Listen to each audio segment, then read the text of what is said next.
It's no secret that Charizard EX is currently the best deck in the Pokemon trading card game right now, and to be honest, it's not really even close. Today we're going to be looking at why I personally believe that, if you probably saw from the thumbnail and from the title of the video, Pidgeot EX is the superior version of Charizard EX compared to the Bibarel version. Now, if you guys have been paying attention at all, really, you've seen Charizard is probably the best deck on every single tier list since rotation, basically. And if you look at some certain tier lists, mine included, you'll see that Bibarel is on the same level as Pidgeot. And I would officially like to say that I am taking Bibarel off of the S tier mark and moving it down to A tier. Now, these two are good. They're both good because they both center around the most powerful attacker in the entire game, Charizard EX. But they both work so drastically different that it's a little bit difficult to be able to compare them, since they're two like almost completely different decks in how they function. Now, yes, they both do center around Charizard EX, which is a very, very overpowered 330 HP Dark type Stage 2 Pokemon EX. It has probably the best attack in the entire Pokemon TCG, that being Burning Darkness, which does 180 damage for 2 fire energies, and it does 30 more damage for each prize card your opponent has taken. So the longer that the game goes on, the more prize cards your opponent takes, the higher damage Charizard is doing, and the more you can punish your opponent. It's an absolutely broken card, and I've definitely complained about it quite a bit on my channel before, but also I currently play the deck as my main deck. So, sorry, hypocrite alert, but I have played so much Charizard in the post-rotation format that I just think that Pidgeot is better. I played both versions post-rotation in my testing for Indianapolis regionals, and I've consistently seen that Pidgeot is just so much better than Bibarel in basically every single possible way, and I'll explain why. So first off, we need to understand what are these two different versions of the deck, and why does it really matter, like, comparing them? Since, like, are they really that different, and are they really worth comparing for a video? Well, to me, the answer is yes, and I mean, this is my YouTube channel, so I will compare them, because it's currently my pet deck to play. So, after playing a decent amount of games with both decks, just giving both of them the benefit of the doubt and giving them a chance, I can definitely say that Bibarel suffers a lot more pitfalls than Pidgeot does. Now, Pidgeot EX is an incredibly powerful card. We'll start with Pidgeot first, and it has 280 HP. It's a Stage 2 colorless Pokemon EX with free retreat cost, and it has a very overpowered ability, probably the best ability in the entire TCG right now, and that is Quick Search, which allows you, once per turn, to search your deck for any card that you want and put it into your hand, which is incredibly powerful for a deck like Charizard, which can set up very quickly, just needing a bare minimum pieces in order to get set up. Quick Search can get you any card that you want and can just keep the tempo and really keep the ball in your court the whole game. Now, there are some issues with playing Pidgeot. We'll get to that later when we talk about the downfalls and the downsides of playing both, and then while we compare and contrast. But it's incredibly powerful because it also has that free retreat option like I was talking about, which basically allows you to send up Pidgeot every single turn that you're not sure where you're going with the turn. If you want to go, do I want to go Charizard? Do I want to go like Radiant Charizard? Or do I want to play something like Delphox V or Gouging Fire? Then you can kind of pick and choose depending on which one is actually the most beneficial for you without having to use a switch card or something like that. And I think that's just very, very powerful. Now, on the other hand, on the other side of the court, we have Bibarel, which is a very powerful Stage 1 Pokemon from the Brilliant Stars expansion. It has 120 HP, is a colorless type, it has 2 retreat cost, and it has the very helpful and very useful Industrious Incisors ability, which allows you, once per turn, for each Bibarel you have in play, you can draw cards until you have 5 cards in your hand. Now, basically, Bibarel is really good draw engine, first off, and second off, it completely protects you from hand disruption. Now, your opponent can still discard cards from your hand directly, or can send cards to the bottom of your deck, or just like Judge Iono, basically, but you can just draw into those cards again. And if you use Squelvit from the Scarlet and Violet base set, you can basically send away a bad hand and draw 5 new cards. It's an incredibly powerful engine, but there are a ton of problems with Bibarel. So I think we'll get into the pitfalls of Bibarel first, since this is more of supposed to be like a more pro Pidgeot sort of video. And first off, Bibarel has a measly 120 HP, which is not horrible. I won't discredit it. 120 is a pretty decent number, but in a format where basically anything can OHKO something with 120 HP, it just becomes a huge liability. And also, it's susceptible to stuff like Sableye or Iron Hands. Things like that, where your opponent can just deal exactly 120 damage, and they can benefit greatly from it. Another downside is the fact that Bibarel has 2 retreat cost, meaning that if it gets gusted up with like Prime Catcher or Counter Catcher or Boss, then it's almost completely stuck there, because Charizard is very tight on the way that energies are accelerated into play, so you can't really just naturally retreat it. You're kind of forced to switch it out. And most Charizard decks only usually play like 1 copy of Switch and maybe like 1 Professor Turo scenario. And that just makes Bibarel a huge liability while it's on the bench. It's either it can get gusted up and KO'd, and then you have no more draw engine, or it can get gusted up, and then you're kind of screwed because you have a giant chunky 2 retreat cost Pokemon in the active spot. That's going to take away 2 of your energies that you probably need somewhere else to be able to retreat it. Now, another problem with Bibarel is that you're not always guaranteed to get the cards that you want. With Pidgeot, you can get basically anything you want. If you need to get a specific card, Pidgeot can get it for you. If you need a supporter that can draw you multiple cards that you need, like Arven, then Pidgeot can get it for you. The problem with Bibarel is that it doesn't guarantee the cards that you want every single turn.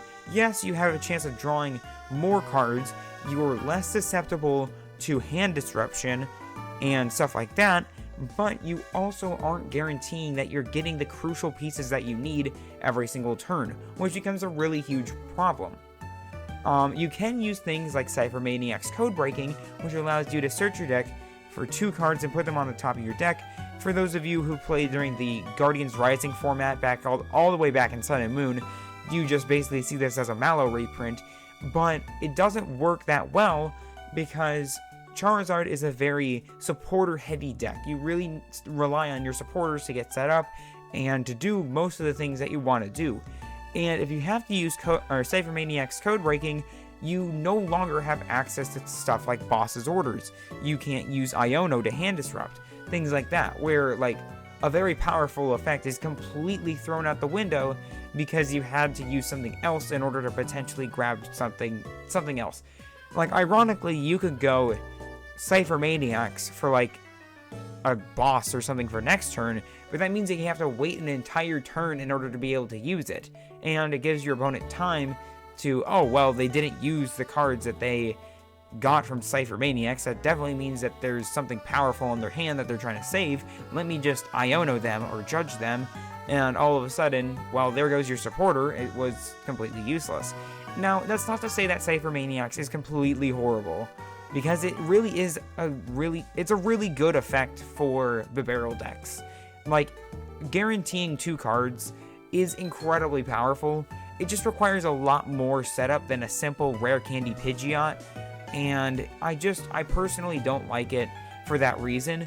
It definitely has its uses. It can set up help you set up really quickly, but I would rather just be able to play something like Arven on a turn, or like Iono, Research, literally anything else, because Charizard really benefits from being able to use supporters that will help you or hurt your opponent. I've even seen like Airy in Charizard lists nowadays, which is ridiculous. What? But it's because, and it's only in the Pidgeot version, mind you, but it's because Pidgeot allows you to get basically any card you want that you can sort of afford to be able to play something that won't benefit you and instead will hurt your opponent. But that's not to say that Bibarel is all that bad though, because it still has reliable draw, it still has all these different things that make it really good, but it's also honestly a bit slower than Charizard Pidgeot, depending on how everything pans out. One of the biggest pitfalls that I haven't mentioned yet is the Technical Machine Evolution, the reliance on Technical Machine Evolution. Now, TM Evolution is an incredibly powerful TM that allows you to evolve 2 of your bench Pokemon on the same turn that they were played, meaning that you can get a Stage 2 in and not have to worry about something like Technical Machine De-Evolution, de-evolving all your Pokemon, and then you have no options left, which we'll get to that in just a minute here, but it does make your play line a lot slower. Charizard does benefit from going second due to the fact that your opponent is most likely going to try and take a knockout on a 1-prizer right away, which fuels into Charizard EX's Burning Darkness attack, but it also is really risky, and it also can like really hurt the deck, honestly, because then potentially you could get very behind very quickly, and you can lose the game pretty easily for all the reasons that I've mentioned previously, especially around Bibarel, and it just becomes a huge problem, honestly. Just looking at the lists from Japan, you can see Bibarel TM Evolution is doing quite well, but one argument that I make time and time again is that Japan isn't always the most reliable source for kind of figuring out what's good and what's not, because Japan's meta is just so much different than ours.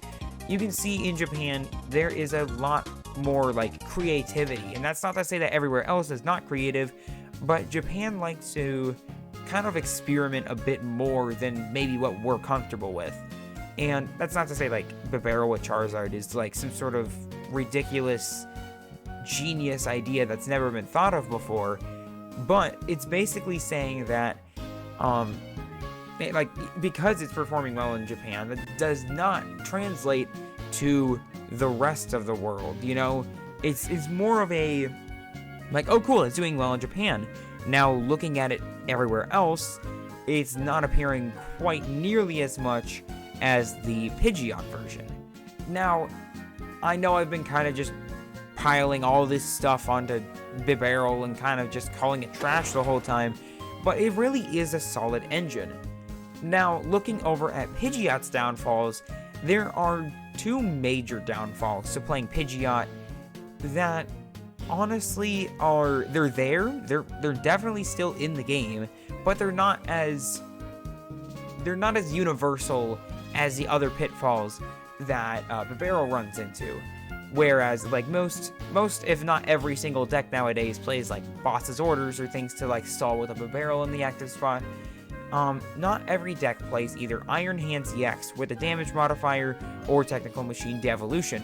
Now, I did mention Technical Machine De-Evolution earlier, and TM De-Evolution normally completely screws over Pidgeot Charizard, because Pidgeot Charizard relies on you being able to use Rare Candy to directly and instantly evolve all of your Pokemon right away. Like, you can just go Charmander, oh, Rare Candy Charizard, that's now in play, that's all set up. And Pidgey, there's no Pidgeotto in the list because only a madman would run Pidgeotto in their list. But you just go Pidgey, then Rare Candy Pidgeot, and then all of a sudden you just immediately have your Stage 2s in play, and Technical Machine De-Evolution takes those Stage 2s and puts them back into your hand, meaning that those rare candies are gone, you can no longer use them, and you might just be sitting with a worthless Pidgey on your bench that's ready to be like Sableye or Greninja, or just really easy pickings, really, is what I'm trying to say. And TM De-Evolution is probably Pidgeot Zard's biggest weakness. But there's not a lot of TM Devolution nowadays because of the rise of decks like Future Box and Ancient Box, and a lot of these single prize decks that are starting to emerge and pop up everywhere that just lower the amount of people who want to play TM Evolution or Devolution because it becomes kind of a useless card in a matchup where it's only basics. The other problem, though, is Iron Hands with a damage modifier, whether that be a Future Booster Energy Capsule, as you can see probably in like Future Box, or even in like Lost Zone Box. And that is because Iron Hands with a damage modifier is doing exactly 280 damage with the Amp Very Much attack, which because of weakness, which means that Pidgeot gets knocked out and your opponent takes 3 prizes from it. Now, the reason why this is sort of mitigated a bit is because, yes, your opponent will take 3 prizes from a Pidgeot. They're also literally getting knocked out by Charizard all the time, and depending on the situation, you might be able to apply more heavy pressure with a huge Charizard for the rest of the game. Now, it's not saying that, like, oh wow, you fell for my trap card, now you're gonna just lose to Charizard now. No, it's a very unwanted, undesirable situation for Charizard, especially when your support engine is now gone. But it's a lot less likely to happen, and it's much easier to read than a random boss or a random counter catcher or a random prime catcher on Bibarel. So ultimately, why do I think that Pidgeot Zard is just better? Kind of trying to sum this up in a way that's not like repeating what I just said, but personally I think that Pidgeot just has so many different it's just so much better. It requires less bench space because you don't need to put things like Squovit down, you don't need to put down multiple Pidgeots, you can in fact just sit with one, meaning that you don't have to like put 2 Bidoofs down, a Squovit, and then like another Charmander and maybe like a Manaphy or something. And instead allows you to be more aggressive with things like Luminion V and with Rotom V, allowing you to draw extra cards and stuff like that. It feels a lot better because it has so much more flexibility. I think flexibility is really the best way to describe the difference between the two. Whereas both are flexible, Pidgeot is just way more flexible. And it's a way more useful sort of card rather than the clunkiness that Bibarel can bring you. Which, I mean, look at it. It's a giant beaver. That's the animal. It's a giant beaver. Like, it's going to probably be clunky sometimes. Whereas Pidgeot is a very fast bird. Like, it's probably going to win you games faster because of the way that it's designed, with its ability just being so much more powerful than your Industrious Incisors. Quick Search is just like multiple tiers above Industrious Incisors for multiple reasons, which I've already talked about in this video. But yeah, that's why I personally believe that Pidgeot Charizard is better. You can even see it in like results and stuff like that. Pidgeot Zard is just way better, and you see it all the time rather than Bibarel. And honestly, the results backing up my claim really just kind of hit home what I'm trying to say here, and is that both are good, but one is just obviously better than the other. And I think that's where I'll leave off this video. I don't know, I just wanted to make a video kind of just talking about why I personally believe